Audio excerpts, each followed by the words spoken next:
going on, guys? Crater here, and this is the start of my new series, This Week in Universe Mode. I go over everything that you need to know that happened this week on my Raw, Smackdown, and 205 Live Universe Mode. We're going to start things off by reviewing the things that happened at the Smackdown Live exclusive pay-per-view, Backlash. Now, Backlash was the first ever Smackdown Live exclusive pay-per-view here on my channel, and it was a night of champions, I should say so myself, as we crowned brand new champions for our brand. The Smackdown Tag Team Championships belong to Benjamin and Gable by beating The Miz, Taraj, Curtis Axel, and Bo Dallas to win the Smackdown Tag Team titles. We have a new women's champion in Asuka, the Empress of Tomorrow, where she defeated Sasha Banks, and the very first time those two superstars clashed, Asuka became the new Smackdown Women's Champion. We have a brand new Intercontinental Champion, the prize fighter, Kevin Owens, when he won an 8-person Battle Royale to hold that prestigious IC title. And then we have our new champion, Jinder Mahal, and he's able to defeat Shinsuke Nakamura to become the brand new WWE Champion. We're going to switch gears here to SmackDown Live and talk about Shinsuke Nakamura, who came out to start off the show, and talk about how, because it's the Singh brothers, that Jinder Mahal is WWE Champion, not Jinder Mahal himself. Jinder Mahal took offense to that and came outside the ring, and those two just clashed. The brawl happened, and then now the match was made official. 4 weeks from now, the SmackDown Live exclusive pay-per-view, Money in the Bank, Shinsuke Nakamura gets another opportunity for the WWE title against the modern-day Maharaja, Jinder Mahal. But this time, the Singh brothers will be banned from ringside, so we can have a decisive winner on who is rightfully the WWE Champion. Either the current champion, Jinder Mahal, or Shinsuke Nakamura, who feels though if it wasn't for the Singh brothers, Jinder Mahal would not be WWE Champion. We now switch gears to Samoa Joe, who also came out to discuss his match at Backlash, which was against the characters out. A great matchup where I suggest you should go watch one of the matches of the night of that show. In the end, the Submission Machine was able to pick up the victory against the Territories out, who fought a very hard-fought battle, but just came up a little bit short. Samoa Joe came out and discussed that he's moving on to bigger and better things like the IC title or the WWE title, and that Akira Tozawa is someone who he looks to put in the past and not worry about ever again.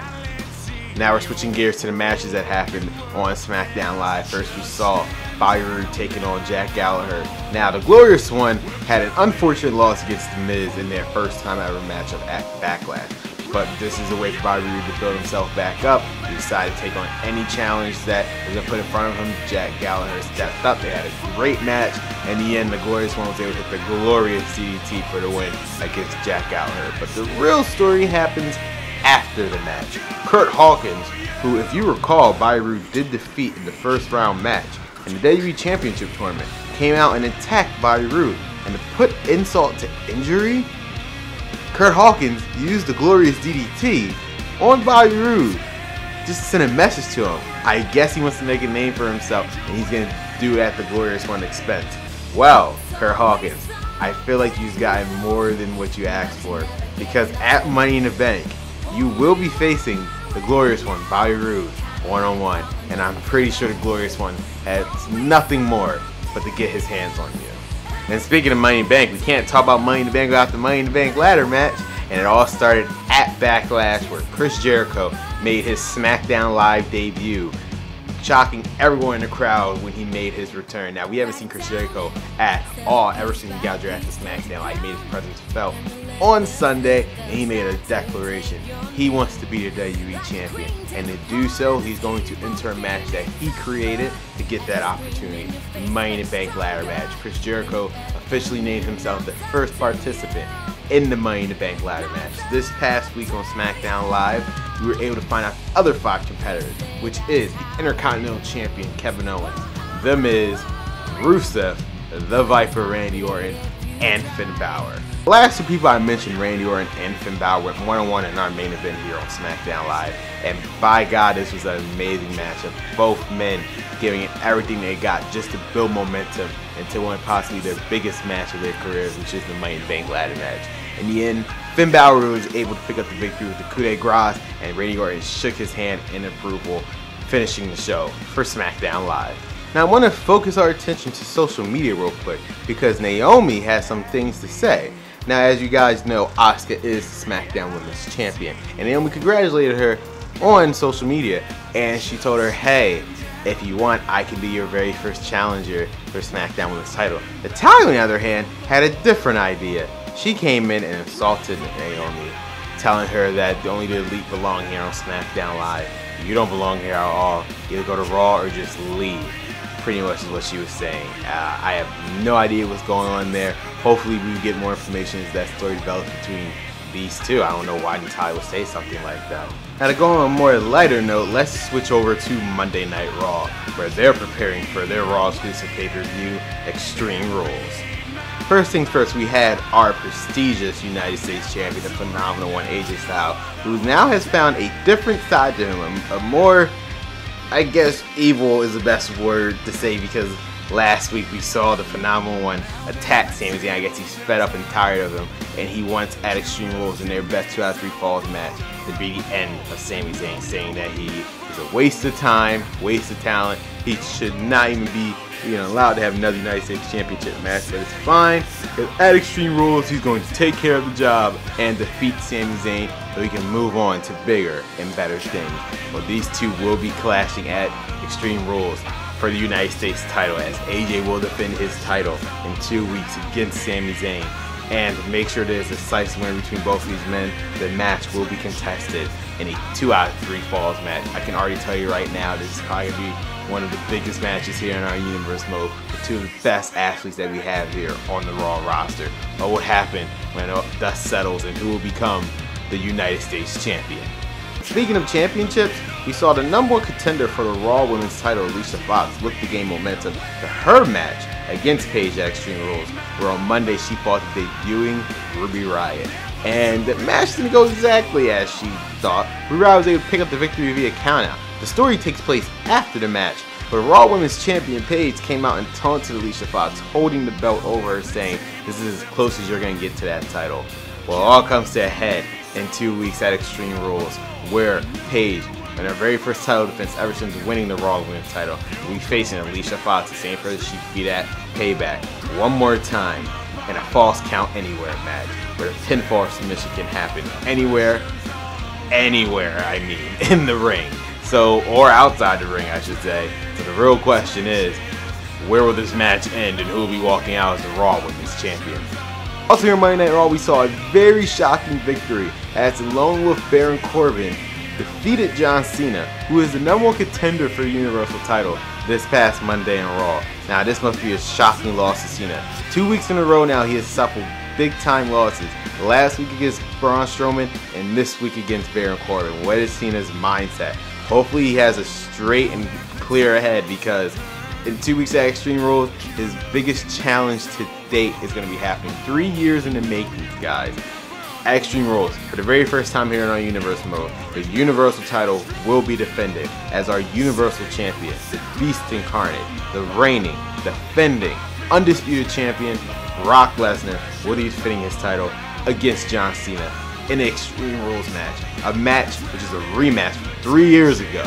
It's going to be taking place in 2 weeks, one of our biggest pay-per-views here yet on our Universe mode, the Raw exclusive pay-per-view Extreme Rules.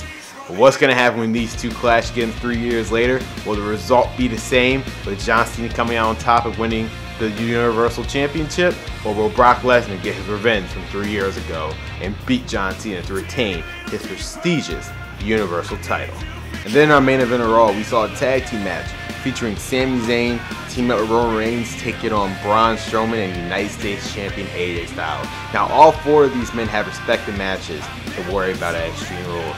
Roman Reigns has to deal with Braun Strowman in a submission match, a very unique matchup between two superstars. And as I already said earlier, Sami Zayn has to worry about AJ Styles for his United States title 2 out of 3 falls match. So this tag team match will bring both of these matches together to see what happens.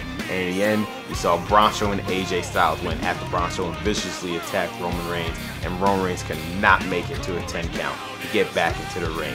Now, in 2 weeks from now, Extreme Rules, that won't be the case, because these two men, as I said, is going to be in a very unique matchup for both of these men, as it will be a submission match. Now, we know Braun Strowman has a submission move. We saw him do it against John Cena 2 weeks ago on Monday Night Raw. If Roman Reigns has something in his arsenal that we have no idea what it is, and he's going to pull it out this Sunday to surprise everyone, including the Monster Among Men, we're going to find out when those two behemoths clash in 2 weeks at Extreme Rules.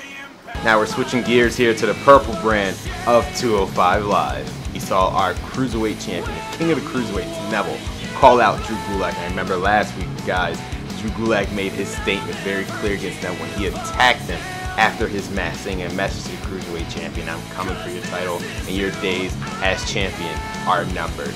Neville took offense to that. He called him out, saying, dude, at Extreme Rules, the results can be the same like every other person who stepped before the king. You will take a knee. And at Extreme Rules, will Drew Gulak take a knee? Who knows, because they're going to have 15 minutes to find that one out. Get that Extreme Rules for the Cruiserweight title. It will be Neville taking on Drew Gulak in a 15-minute Iron Man match. Whoever gets the most decisions, either pinfall, submission, disqualification, count out, whatever, whoever gets the most decisions in 15 minutes will be walking out as the Cruiserweight champion. Neville, this is his biggest challenge yet. He has never fought anybody like Drew Gulak, who has the most ruthless side I've ever seen of him so far here on 205 Live. So you have to wonder, even though Neville is the Cruiserweight champion, will it be enough to stop the submission specialist? Speaking of Drew Gulak, he was in our main event of 205 Live when he fought Mustafa Ali. And near the middle of the match, Drew Gulak looked like he was tired of Mustafa Ali and he decided to walk away. But then the King of the Cruiserweights made sure he finished that match because Neville came out of nowhere and threw him back in the ring. But however, in the end, Drew Gulak was able to still get a victory against Mustafa Ali. So this kind of is worrying about the head of Neville, that it seems like Drew Gulak has all his bases covered. He is not distracted at all. He can focus on anything that he wants to.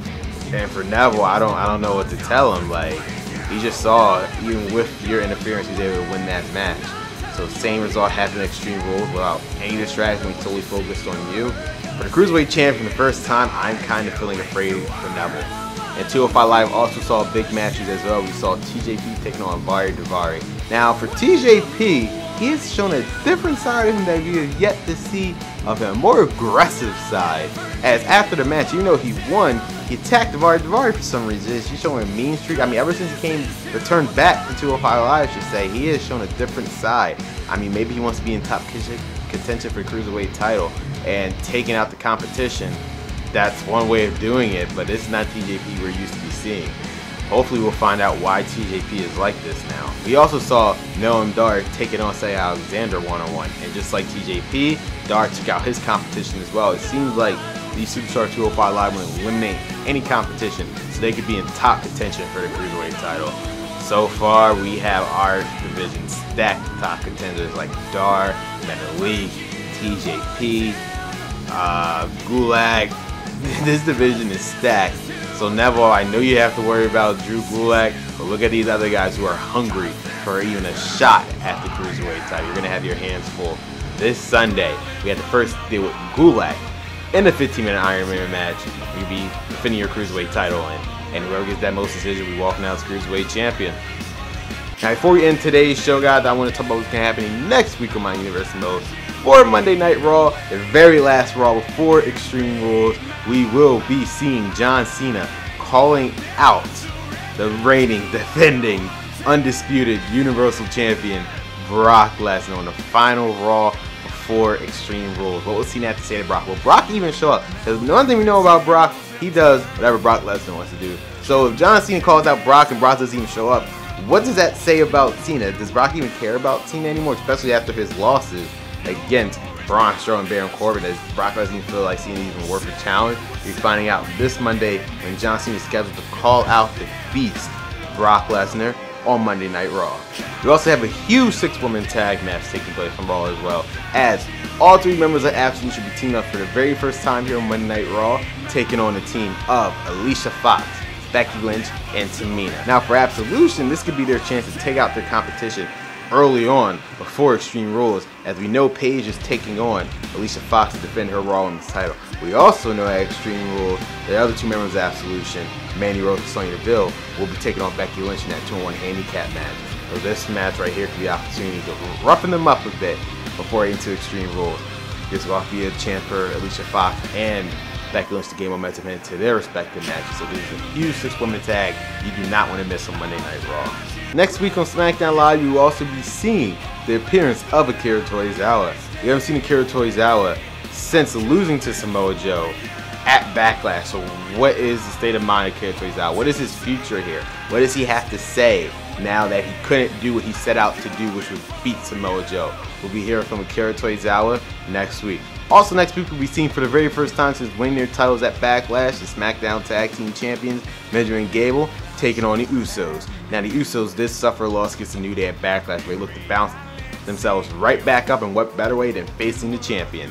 Miz and Gable looks to prove here on SmackDown Live they're at the top of the division, and taking on one of the top teams right off the bat will solidify them. So check out that huge matchup next week on SmackDown Live. And for 205 Live, guys, we'll be seeing TJP taking on Tony Nese. And as I said before, TJP is on a whole new aggression, a whole new darker side to him.